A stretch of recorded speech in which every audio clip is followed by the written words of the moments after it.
Hello guys, in this video I'm going to show you how you can change your locations in the CCC app. But first I just want to mention, please don't forget to subscribe to my channel, because at 10,000 subscribers I'm going to show you my whole YouTube revenue statistics and growth strategy, how to make money online. So let's jump into it. Open the CCC app. On the bottom right corner, tap on this profile icon.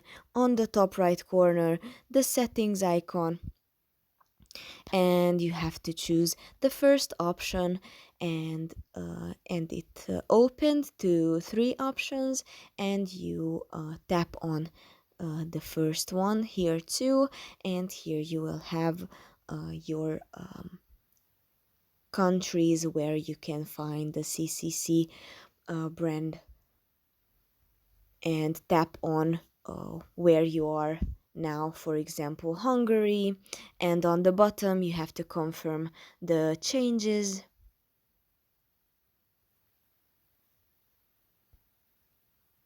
and it's changed to the Hungarian CCC. That's pretty much for this video. I hope it was helpful for you. If it was, please consider subscribing, and see you in the next one.